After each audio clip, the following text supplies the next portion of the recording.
siang sobat pelajar Kota Kupang. Perkenalkan, kami dari kelompok 3, kelas 7A, UPTD SMP Negeri 3 Kota Kupang.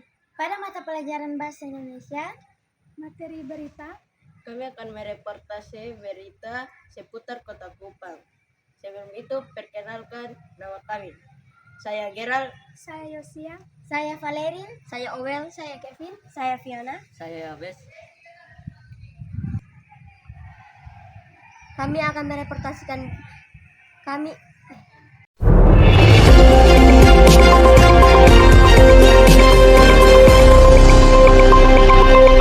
Audio Jungle.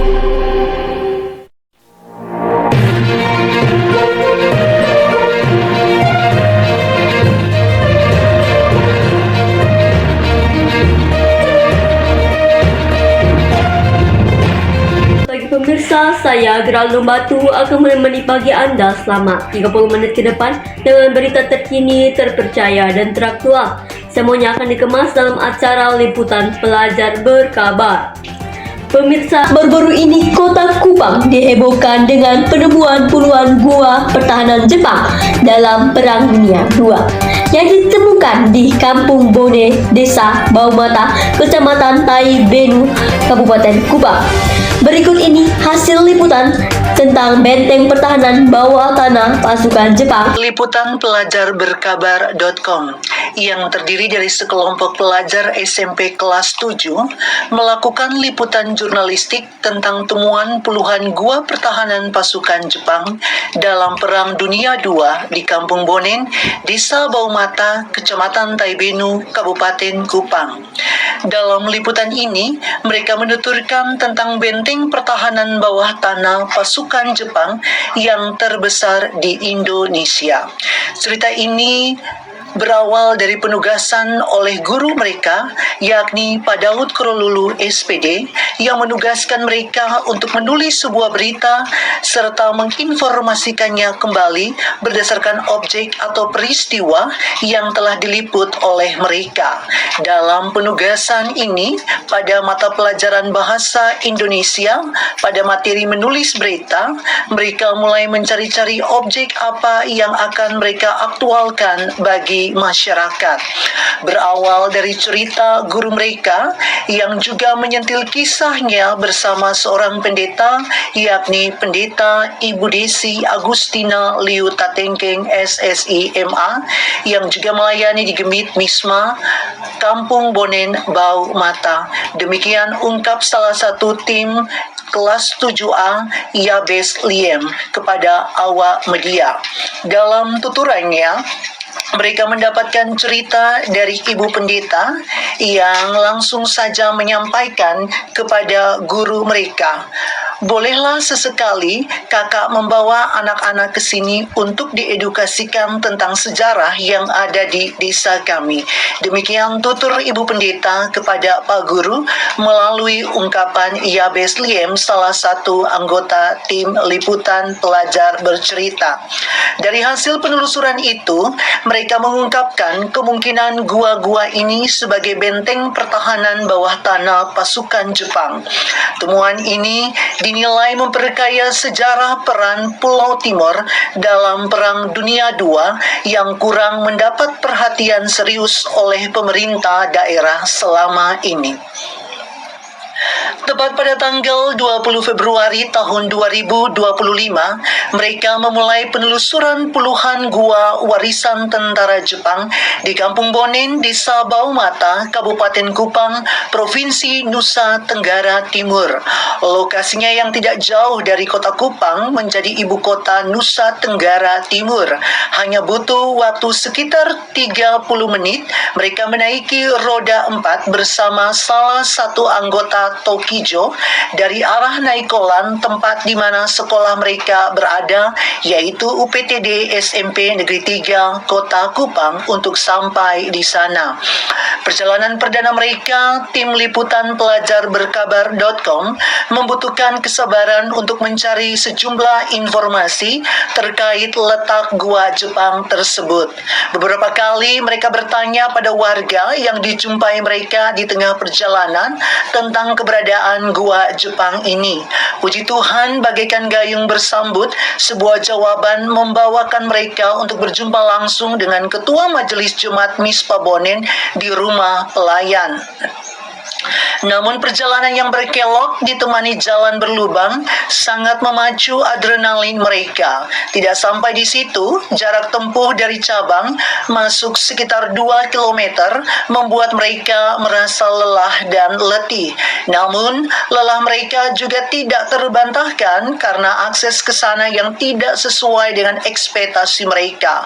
Jalan menanjak, berkelok, serta rusak membuat mereka histeris dengan nada tegang yang akhirnya pecah dari mulut mereka.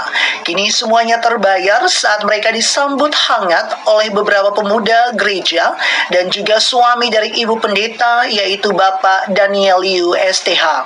Sembari meneguk cemilan yang disuguhkan, mereka menunggu kehadiran Mama Pendeta yang sering disapa akrab dengan sebutan Mama Desi.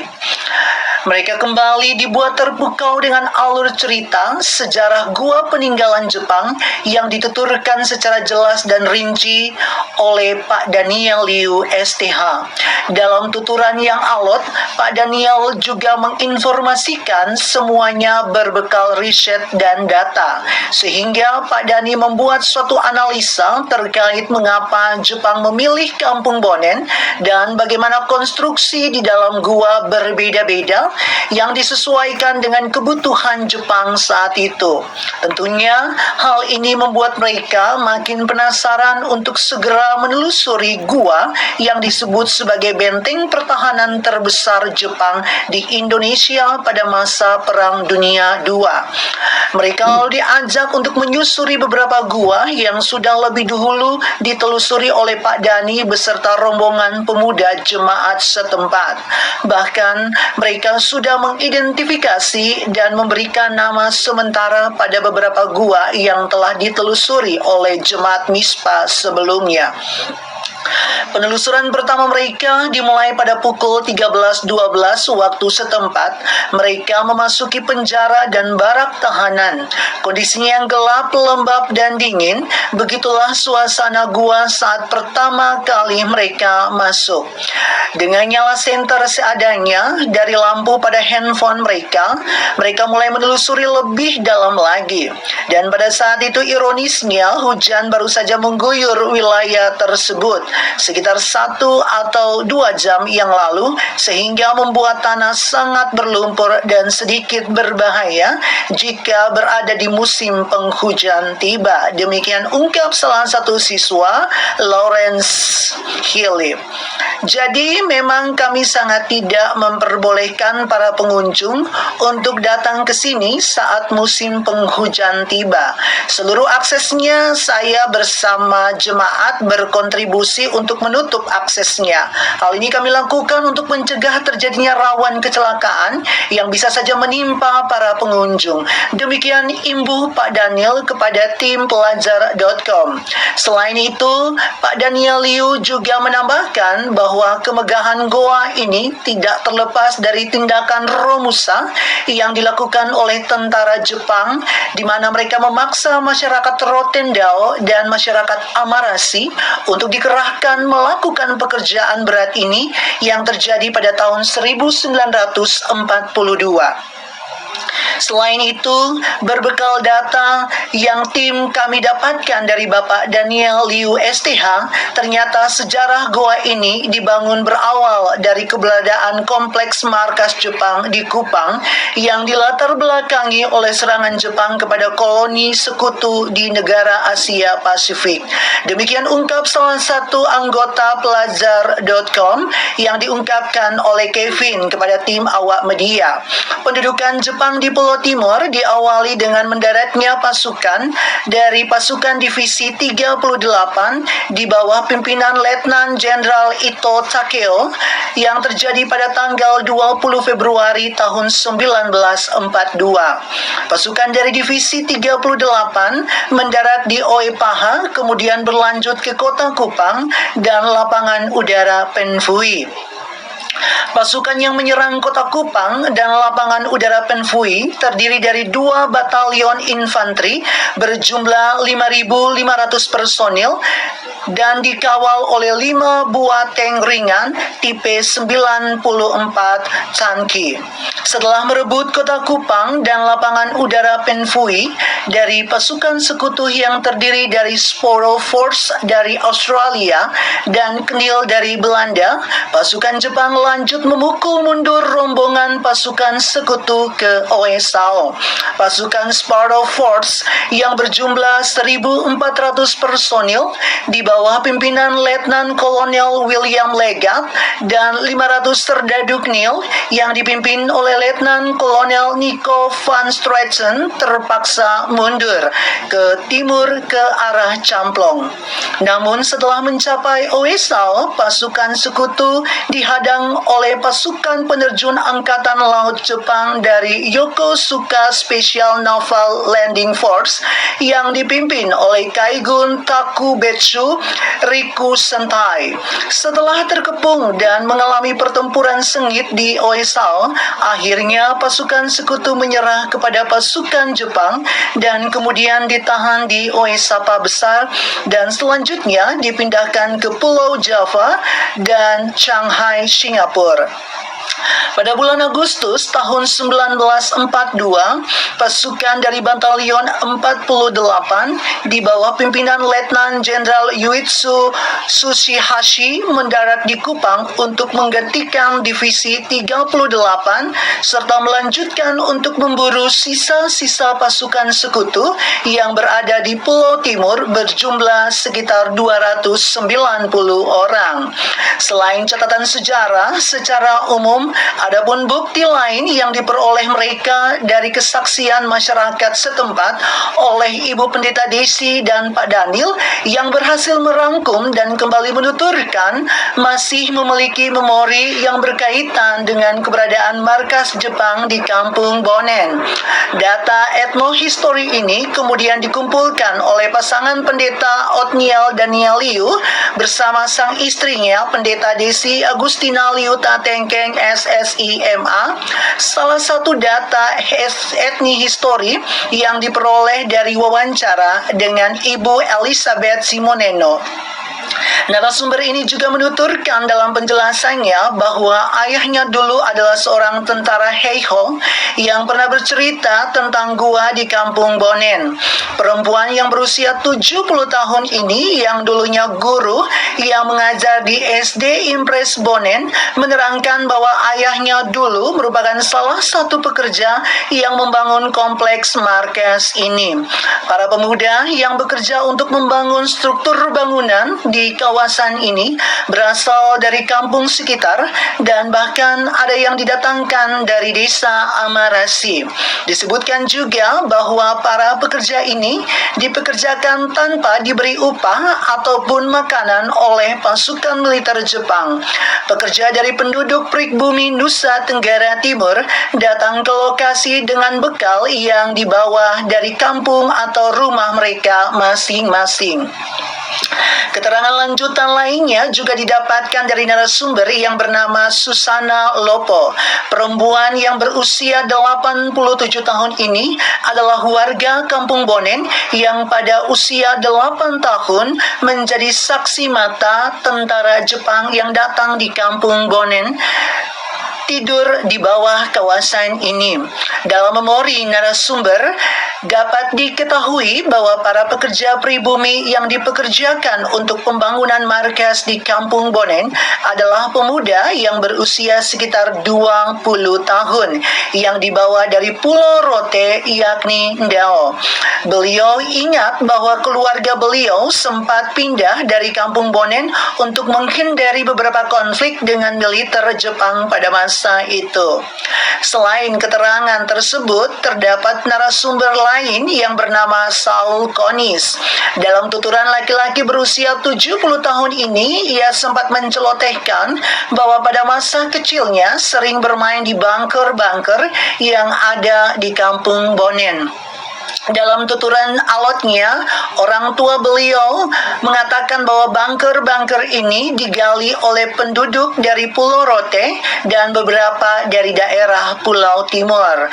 Beliau juga bercerita bahwa salah satu bunker yang digunakan sebagai penyimpanan minyak terbakar karena dipicu oleh api obor yang digunakan warga sekitar untuk mengambil bahan bakar di bunker tersebut. Keterangan lain juga sependapat dengan ceritanya, yakni Bapak Alex Honin yang menceritakan bahwa pada masa kecil beliau juga sering menemukan serpihan besi bekas drum di dalam bunker yang pernah terbakar.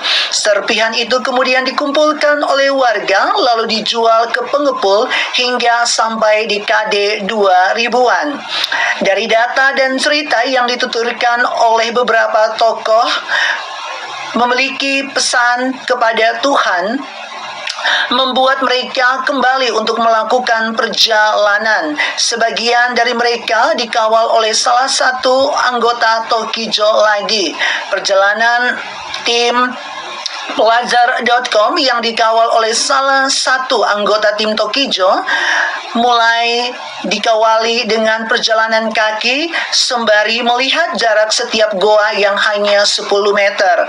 Pada goa yang kedua, mereka kembali memasuki klinik pengobatan tentara Jepang. Kondisinya tidak kalah estetik dengan goa yang pertama, di mana dinding goanya lembab, dingin, serta terdiri dari beberapa kamar yang sangat gelap. Goa yang terbuat dari tanah liat itu membuat mereka tidak kepanasan di siang hari, justru kesejukan yang mereka dapatkan.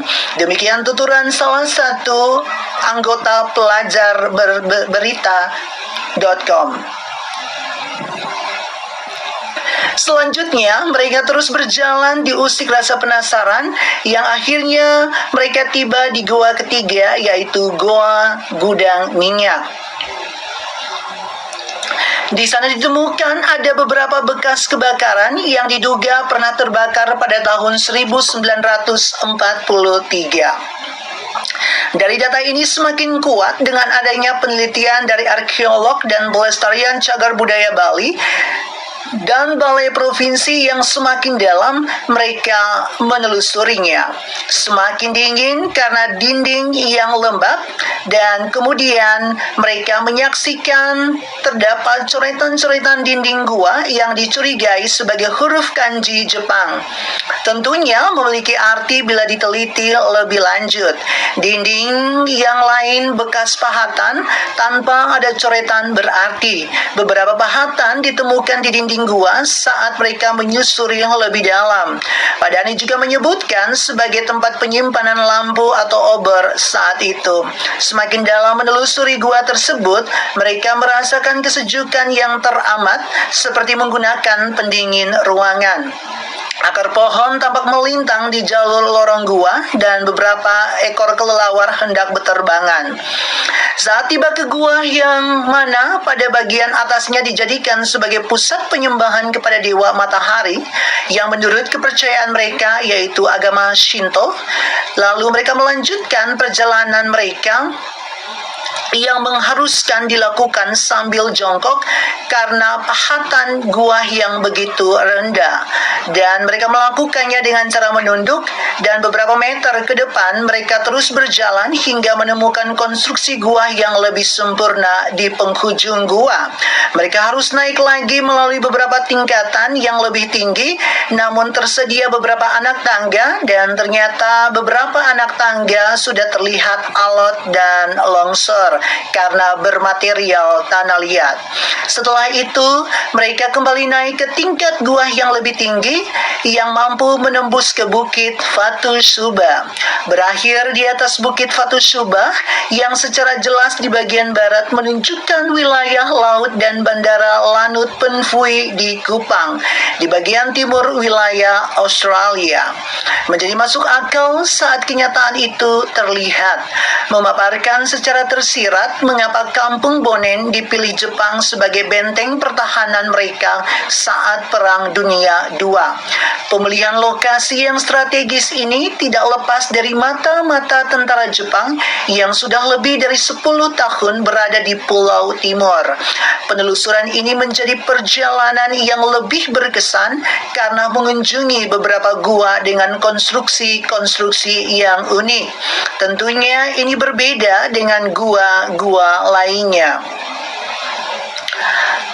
Pertama, Gua Panglima Perang. Untuk masuk ke dalam Gua Panglima Perang, maka para pengunjung harus turun melalui sekitar 32 anak tangga untuk sampai ke bawah. Para pengunjung akan masuk satu kamar yang disebut Pak Dani sebagai kamar Panglima dan diberi nama Kamar Panglima berdasarkan luas lokasi atau luas kamar melebihi luas kamar gua-gua lainnya, serta dinding gua yang sangat halus seperti dilapisi dengan beberapa semen yang terlihat teksturnya tidak kasar seperti dinding-dinding gua lainnya. Namun sayangnya perjalanan mereka harus terhenti karena kondisinya yang tidak memungkinkan. Lalu ada juga satu gua yang dekat dengan Gua Bonen yang menjadi gua sentral. Gua ini digadang-gadang sebagai gua kristal dan juga gua bar. Dinamai gua kristal karena di dalamnya air yang masuk dan mengkristal seperti cahaya kristal, semakin memperindah gua tersebut. Gua ini belum ditemui ujungnya, di mana karena gua ini penuh dengan kamar-kamar dan berbentuk labirin. Kemudian gua yang berikut yang berhasil dikunjungi mereka yaitu Gua Bar yang di dalamnya terlihat seperti dipahat serupa etalase yang bisa disimpan untuk minuman-minuman dan bisa dijadikan untuk tempat duduk. Yang paling berkesan adalah saat mereka dijelaskan penelusuran Gua Paul Pandi. Gua ini disebut dan digadang-gadang sebagai gua termistis karena konon katanya ada seorang pria yang bernama Paul Pandi tewas di dalam gua tersebut. Hingga saat ini jenazah dari Bapak Paul Pandi tidak ditemukan. Hal inilah yang membuat warga Kampung Bonen bahkan tak berani dekat ke area goa tersebut. Rasa penasaran yang tinggi seakan memaksa mereka untuk menuju ke lokasi tersebut. Namun karena hantaman seroja yang terjadi pada bulan April tahun 2021 silam membuat tanah di sekitar gua menjadi longsor serta pohon-pohon yang tumbang. Akhirnya membuat susah perjalanan mereka menuju ke mulut Gua Paul Pandi pun menjadi batal. Namun dalam tuturan Pak Pendeta Daniel, posisi Gua Paul Pandi yang rendah juga membuat anak-anak yang nantinya harus jongkok untuk memasukinya. Dan memang sejauh mata memandang ke dalam, kondisi gua terlihat tidak rapi seperti gua lainnya. Diduga kuat akibat tanah yang longsor tersebut. Jelas Pak Daniel kepada salah satu awak media liputanpelajarberkabar.com. Dalam tuturan yang panjang sempat dijelaskan oleh Ibu Pendeta juga, jadi anak-anak penemuan ini berawal dari tanggal 19 September tahun 2021. Saat itu kami Jemaat Mispa melakukan ibadah padang. Ternyata tempat atau Bukit Fatus Subah yang kami gunakan untuk beribadah adalah atap dari gua tersebut. Rasa penasaran kami mendorong saya, suami bersama jemaat bahu-membahu mulai menyisir lokasi tersebut hingga akhirnya kami menemukan gua Jepang tersebut. Oleh suami saya, Pak Daniel, mulai mempublikasikannya dengan harapan ada perhatian khusus dari pemerintah. Namun sayangnya cinta kami bertepuk sebelah tangan. Demikian tutur Mama Pendeta Desi dalam kepada tim liputanpelajarberkabar.com. Perjalanan mereka juga menyusuri gua-gua berakhir saat matahari kembali meredup kembali ke peraduannya di Kampung Bonen. Warisan sejarah Perang Dunia ini masih perlu diteliti secara lebih dan komprehensif oleh pemerintah sejauh ini dan belum ada yang sungguh-sungguh peduli. Ironisnya, karena 80 tahun yang lalu Jepang sudah mengetahui betapa strategisnya Kampung Bonen. Harapan mereka dengan adanya penemuan ini yaitu gua Jepang terbesar di Indonesia perlu adanya perhatian khusus dari pemerintah. Oleh karena itu perlu adanya serangkaian proses sebelum dijadikan sebagai objek wisata maupun wilayah konservasi. Dari data ini mereka juga berharap akan dilakukan kajian lebih lanjut pada gua-gua yang masih belum tersentuh akibat tertimbun tanah ataupun reruntuhan material alam 80 tahun yang lalu, sehingga anak cucu yang nantinya tidak menjadi buta akan sejarah daerah sendiri. Pihak mereka juga menambahkan agar keberadaan gua ini harus diamankan baik pemerintah desa, aparat maupun masyarakat umum. Untuk sementara waktu, selain itu perlu adanya tindakan edukasi pemerintah kepada masyarakat untuk mensosialisasikan jika masyarakat mau membangun atau ingin menggarap lahan tersebut perlu dikaji lagi baik dari aspek geologi maupun konservasi lahan. Mengingat lahan yang seluas 36,5 hektar itu sudah dimiliki oleh beberapa orang yang menyebut sebagai tuan tanah atau pemilik dari lahan di mana goa itu berdiri. Kami juga ingin menyatakan Pemkab perlu mendata luasan areal gua tersebut. Selanjutnya, Dinas Lingkungan Hidup bersama stakeholder dan tenaga ahli juga perlu membuat peta dan skema areal gua serta lokasi yang dilarang untuk melakukan aktivitas-aktivitas yang dapat merusak gua tersebut. Selain itu, mereka juga menambahkan bahwa Pemkab juga akan bekerja sama, perlu adanya kerjasama Pemkab dengan Balai Konservasi Sumber Daya Alam atau BKSDA dan pakar geologi nasional, sehingga dapat ditentukan langkah-langkah selanjutnya mengacu pada kajian ilmiah. Walaupun sebelumnya sudah ada langkah preventif. Sehingga apabila dinyatakan layak sebagai objek wisata, Pemkab akan mendukung penuh pengembangan destinasi wisata gua tersebut, yakni gua Jepang yang ditemukan secara tidak sengaja tersebut. Mereka kembali menuturkan apabila dengan dijadikan objek wisata gua tersebut dapat meningkatkan kemajuan dan kesejahteraan masyarakat desa setempat.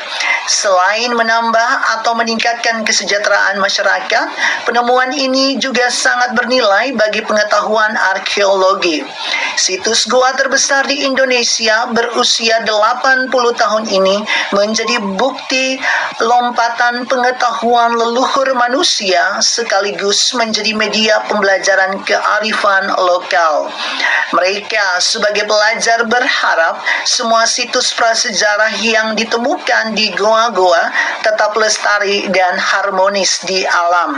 Seluruh masyarakat tetap menikmati sebagai bagian wisata edukasi yang diwariskan ke generasi mendatang. Nah pemirsa, tidak terasa sudah 30 menit saya Owel menemani pagi Anda dalam liputan Pelajar Berkabar.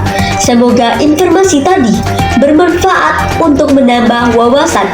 Akhirnya saya Owel dan tim pamit undur diri dari hadapan Anda. Sampai jumpa dan terima.